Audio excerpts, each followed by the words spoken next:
जालिमों ने हमारे बेशुमार भाइयों को शहीद कर दिया है, जख्मी कर दिया है। ये यहूदियों से भी पहली नस्ल है। आप हमारे पैसों पे बोलते हैं, ये गोलियां हमारे टैक्स के पैसे से खरीदते हो, हमें मार रहे हो। जालिमों, मिल सकते हैं, आ जाए, हमें मार रहे हैं ये जालिम। जिस पाकिस्तान ने भारत से अलग होकर अपनी किस्मत बदलने और दुनिया में नई पहचान बनाने का सपना देखा था, आज उसकी तस्वीर बेहद चिंताजनक नजर आती है। अर्थव्यवस्था पर दबाव, महंगाई, बेरोजगारी, राजनीतिक अस्थिरता और लगातार बढ़ती सुरक्षा चुनौतियों ने पाकिस्तान के सामने कई गंभीर सवाल खड़े कर दिए हैं। कभी जिस देश के हुक्मरान भारत को आंखें दिखाने की बातें करते थे, आज वही पाकिस्तान अपनी आर्थिक जरूरतों के लिए अंतर्राष्ट्रीय संस्थाओं और दूसरे देशों की मदद का इंतजार करता नजर आता है। लेकिन आश्चर्य की बात यह है कि इसके बावजूद वो भारत के बारे में बात करने से नहीं रुक रहा। कॉकरोच जनता पार्टी के हुए आंदोलन पर भी वो बरगला रहा है। इधर महंगाई ने आम आदमी की कमर तोड़ दी है। खाने पीने की चीजों से लेकर बिजली और पेट्रोल तक बढ़ती कीमतों ने लोगों की मुश्किलें बढ़ाई हैं। लेकिन पाकिस्तान की परेशानी सिर्फ अर्थव्यवस्था तक सीमित नहीं है। देश के कई हिस्सों में सुरक्षा व्यवस्था लगातार चुनौती के सामने खड़े हैं। खासकर बलूचिस्तान और खैबर पख्तूनख्वा में आतंकी हमलों और विद्रोही गतिविधियों ने सरकार और सेना की चिंता बढ़ाई हुई है। सुरक्षा बलों को लगातार निशाना बनाए जाने की खबरें सामने आती रहती हैं और कई इलाकों में राज्य की पकड़ को लेकर सवाल उठ रहे हैं। बलूचिस्तान में लंबे समय से अलगाव आदि संगठनों की गतिविधियां पाकिस्तान के लिए बड़ी चुनौती बनी हुई हैं। दूसरी तरफ पाकिस्तान अधिकृत कश्मीर यानी कि POK में भी आर्थिक और राजनीतिक मुद्दों को लेकर असंतोष की खबरें सामने आती रही हैं। यानी पाकिस्तान के सामने सवाल सिर्फ सीमा पर खड़े दुश्मन का नहीं है, सवाल अब देश के भीतर पैदा हो चुके असंतोष का भी है। और इसी बीच पाकिस्तान की राजनीति में सेना की भूमिका भी लगातार चर्चा में रहती है। पाकिस्तान के इतिहास में सेना का राजनीतिक प्रभाव कोई नई बात तो नहीं है।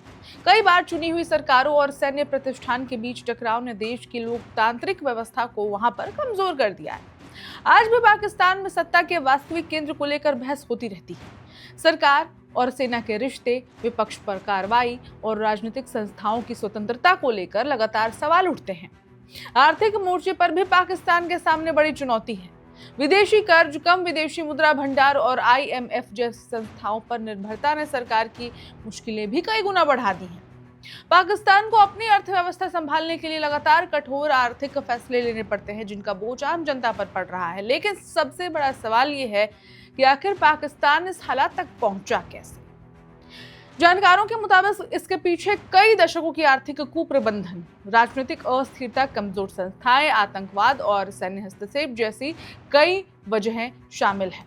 और सबसे बड़ी वजह तो ये भी है कि अपने देश को छोड़कर कैसे अपने पड़ोसी उस भारत को कैसे परेशान किया जाए, इसकी चिंता में रात दिन डूबा रहता है पाकिस्तान। इसके अलावा अगर उनके मुद्दों पर बात करें तो रक्षा, खर्च और रणनीतिक प्राथमिकताओं के बीच विकास, शिक्षा, स्वास्थ्य और रोजगार जैसे कई बड़े मुद्दे बार बार पीछे छूटते रहे।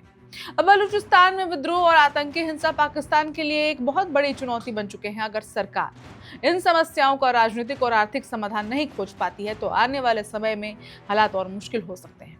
हालांकि पाकिस्तान के पूरी तरह टूटने या उसके टुकड़े होने की भविष्यवाणी करना अभी अतिशयोक्ति होगी। देश गंभीर संकटों से तो गुजर रहा है, लेकिन इस बात से डिनाई नहीं किया जा सकता है।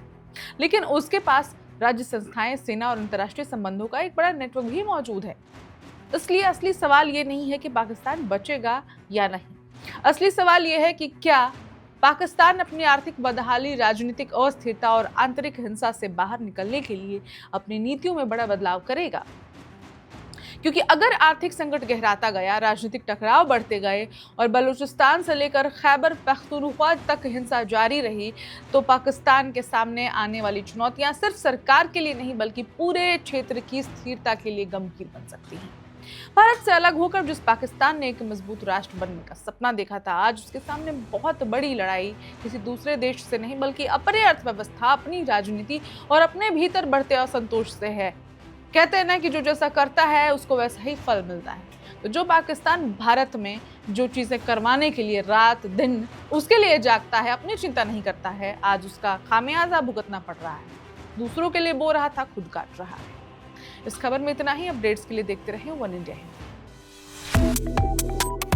Subscribe to One India and never miss an update. Download the One India app now.